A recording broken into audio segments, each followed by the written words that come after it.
세계적인 경제 전문지 이코노미스트는 10년 후 세계 인구 절반이 프리랜서로 살아가게 될 것이라고 예측했습니다.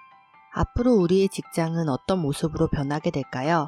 일과 직장에 대한 개념은 이미 과거와 비교해 많이 바뀌었습니다. 평생 직장이라는 개념은 없어지고 한 곳에 얽매이며 일을 하지 않아도 된다는 인식이 강해진 것이죠. 이미 미국에서 일을 하는 사람 중 3분의 1은 독립계약자, 프리랜서, 임시직 등의 대안적 근로 형태로 일을 하고 있다고 합니다. 이렇게 사람들의 일자리가 평생 직장에서 프리랜서 방식으로 옮겨가는 현상을 긱경제라고 합니다. 긱은 원래 공연을 위해 필요한 사람들을 단기로 섭외하여 여는 공연을 뜻합니다. 예를 들어 보컬이 라이브 공연을 하려면 기타, 베이스, 피아노 등의 연주자들이 필요합니다. 하지만 보컬이 대형 가수가 아닌 이상 매일같이 공연이 보장되는 것이 아니기 때문에 자신만의 밴드를 만들어 매달 월급을 주는 것은 큰 부담입니다. 그래서 이런 보컬들은 공연 섭외가 들어올 때마다 필요한 세션을 섭외해서 공연을 합니다. 지금의 긱경제는 이런 공연자들의 형태와 매우 닮아 있습니다. 많은 회사들, 특히 스타트업 같은 경우는 많은 직원을 평생 고용하는 일이 매우 부담스러울 수밖에 없습니다. 예를 들어 회사의 소프트웨어 디자이너가 프로그램을 다 만들고 나면 더 이상 일거리가 없어도 계속 돈을 줘야 합니다. 한편 근로자들도 한 직장에 자신의 삶이 매여 있는 것이 싫을 수 있습니다.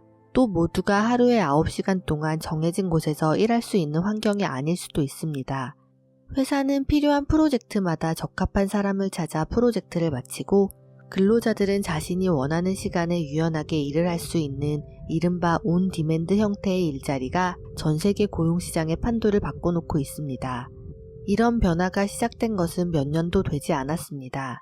전 세계 스타트업에 등용문의 된 사우스 바이 사우스 웨스트의 행사에 우버가 처음 등장했을 때 우버는 아마 그 해에 가장 주목받지 못했던 서비스 중 하나였습니다. 하지만 몇 년 후 우버는 전 세계의 혁명을 가져온 게임 체인저로 자리 잡게 되었죠. 우버의 시스템은 매우 심플했습니다. 우버는 각각의 기사들을 독립적인 프리랜서로 대우합니다. 각각의 기사들이 하루에 30분만 일을 하건 8시간을 일을 하건 상관이 없습니다. 각각의 승객을 이동시킨 건에 대해서 중간에 수수료를 받아가면 되니까요. 이후 몇 년간 실리콘밸리의 스타트 업계에서는 모든 회사들이 뭐뭐뭐계의 우버를 만들려고 시도했습니다. 배달계의 우버, 정원관리계의 우버, 경비행기계의 우버 같은 식으로요.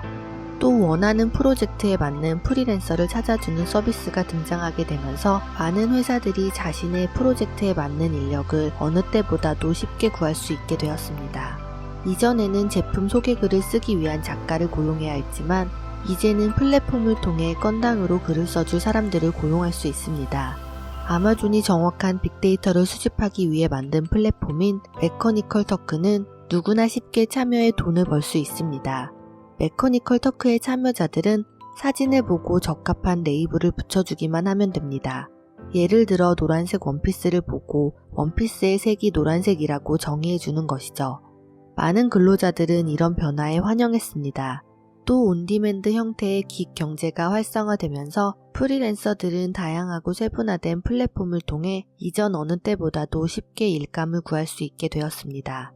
그들은 더 이상 꼰대 같은 상사의 눈치를 볼 필요도, 몸이 안 좋을 때 눈치를 보며 휴가를 내야 할 필요도, 경우에 따라서는 출퇴근할 필요도 없이 집에서만 일을 할 수도 있게 되었습니다. 하지만 이런 변화가 100% 장밋빛 미래만을 담진 않습니다. 많은 프리랜서들은 수임을 받고 커미션과 세금 등의 비용을 제하고 나면 최저임금보다 못한 금액을 받는 경우도 많습니다. 예를 들어 우버의 기사들은 탑승비를 받고 나면 우버에게 중개 수수료를 내야 하고 자신이 모는 차에 대한 기름값과 차량 유지비를 내야 합니다.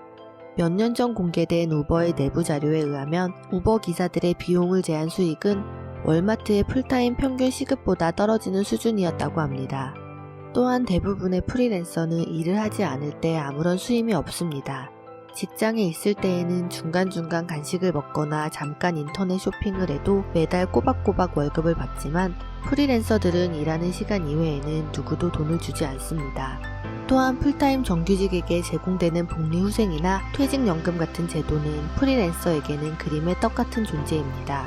그래서 프리랜서들은 항상 불안에 떨어야 합니다. 마지막으로 많은 프리랜서들의 무대가 온라인으로 옮겨지면서 그들은 전 세계의 프리랜서들과 경쟁해야 합니다. 이는 생활비가 훨씬 더 낮은 국가의 프리랜서들과의 가격 경쟁에서 살아남아야 한다는 뜻이기도 합니다. 월세가 200만 원이 넘는 곳에서 사는 프리랜서들은 월세가 20만 원도 되지 않는 곳의 프리랜서들과의 가격 경쟁에서 이길 수 없습니다. 실제 이 책의 저자 세라는 실험 삼아 프리랜서 중개 플랫폼인 파이버에서 $5의 원고 교정을 해주겠다고 올렸지만 그녀 말고도 $5의 원고 교정을 해주겠다는 사람이 4,786명이나 더 있다는 사실을 알아챘다고 합니다. 또한 아마존의 빅데이터 수집 플랫폼인 메커니컬 터크 또한 너무나 낮은 건당 보수 때문에 많은 사람들이 쉼없이 데이터를 입력하고 난 후 고질적인 손목 통증을 얻게 된다고 합니다. 이미 세상은 긱 이코노미 시장으로 급변하고 있습니다. 그 변화의 과정 속에서 누군가는 유연한 자유를 얻게 되었고 누군가는 언제 돈줄이 끊길지 모르는 불안한 미래를 살아가고 있습니다. 앞으로 미래의 일자리는 더 많이 변화할 것입니다. 더 많은 일자리는 기계로 대체되고 자동화될 것입니다. 많은 자동차 회사들은 이미 기사 없이 움직이는 자동 운전차를 시험 운행하고 있고 2020년에는 자동화 차량이 실제로 도로에서 운행될 것으로 전망되고 있습니다.